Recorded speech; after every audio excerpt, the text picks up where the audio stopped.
I'm extremely pleased to be here with you at the Nigeria-Canada Investment Summit 2019. I was here at the 2018 summit, and I mentioned then that the summits are an important process, not just events, in deepening the socio-economic ties between Nigeria and Canada. There's no question that both our governments and business communities realize that there is enormous potential in our relationship. And indeed, since 2018, aside from summits in both countries, the sheer number of high-level contacts and visits of so many high-level officials really endorse the fact that this is a very important relationship. In 2018, the Governor General and Commander-in-Chief of the Armed Forces of Canada, Her Excellency Julie Payette, visited. There was also an earlier working visit of the Honorable Marie-Claude Bibeau, Canada's Minister for International Development and La Francophonie, and I'm told she's now the Minister for Agriculture and Agri-Food. Then thereafter, Canada's Minister in charge of immigration, the Honorable Ahmed Hussein, and as you've heard, 2 Royal Canadian Navy ships berthed in Lagos for a very important joint training in security in the Gulf of Guinea. And as you've also heard, this was the first in 108 years of the existence of the Royal Canadian Navy. Our trade and commerce relationship have also been long-standing, and Nigeria has remained a major trading partner to Canada in Africa. You've also heard that bilateral trade has been in the order of $984 million. And as you've heard, when that is put in context, we really have a long way to go. Canada's imports include mineral fuels and oils, cocoa, rubber, lead, and processed foods. And Canada's exports include vehicles, equipment, manufacturing equipment, software, and aircrafts. We also have in place a double taxation agreement, which came into force, I believe, sometime in 1999.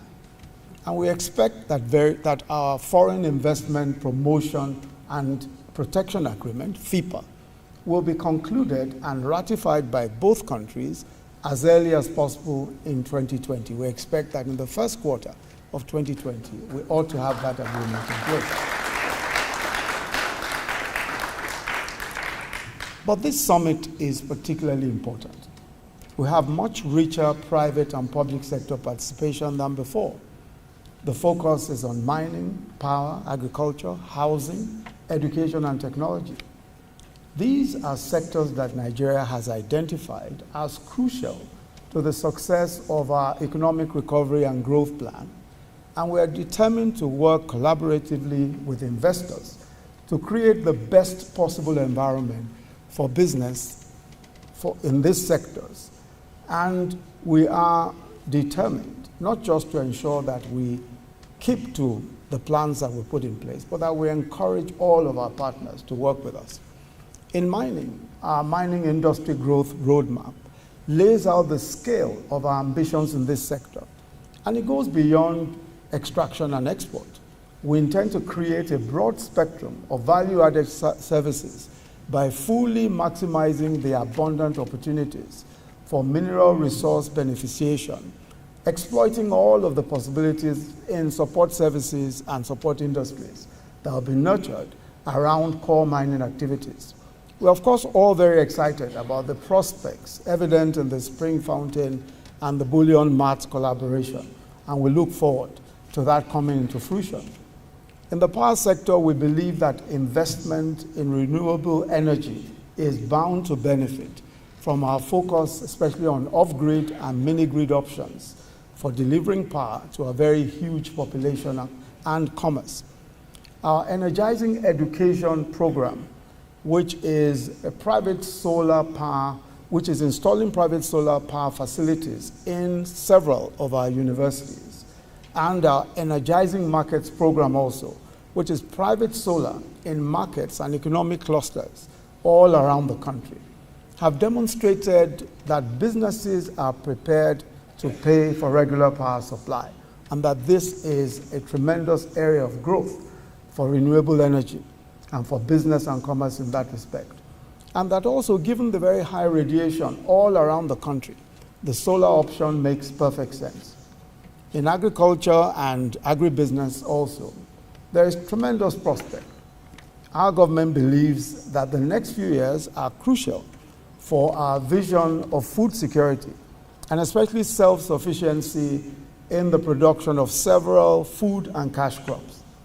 But the whole agribusiness value chain is open for investment. The sheer size of our market now and in the immediate future and the export potential point inexorably to the importance of investment in this sector. Housing is also a crucial area of focus for us. With a housing deficit, we're told, of about 17 million, the demand is obvious. Our Family Homes Fund is a special public-private sector fund dedicated to our mass low-cost housing scheme. And then solving the off-taker constraints also calls for mortgage finance solutions. There's plenty of room for activity in the housing sector. The next few years promise to be exciting for industry, trade, and commerce in Nigeria, especially with the coming into force of the African Continental Free Trade Area agreements. Nigeria remains the most logical destination for reaping maximum benefit from these agreements.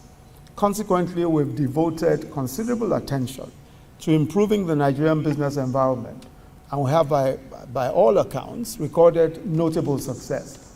Since 2016, we've risen by an aggregate of 39 places on the World Bank's Ease of Doing Business rankings. Just 2 weeks ago, the World Bank also named Nigeria as one of the 10 best performing economies in the world. So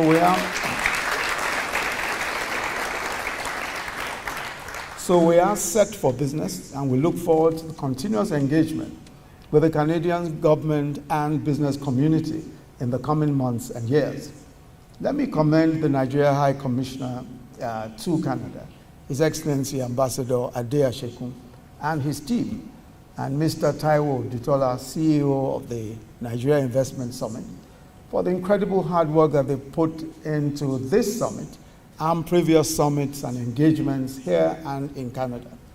And we welcome all Canadian businesses, government representatives, and all our friends and partners from Canada to Abuja and to this summit.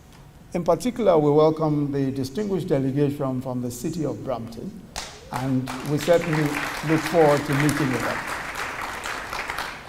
I urge all our friends from Canada to be sure to take in all the sights and sounds of Abuja while you're here, and of course, indulge in some of our well-known culinary delights. My recommendation this year, last year was suya, this year is our world-famous jollof rice. I invite you to take part in it. It is now my very special pleasure and privilege to declare open the Nigeria-Canada Investment Summit 2019. Thank you very much.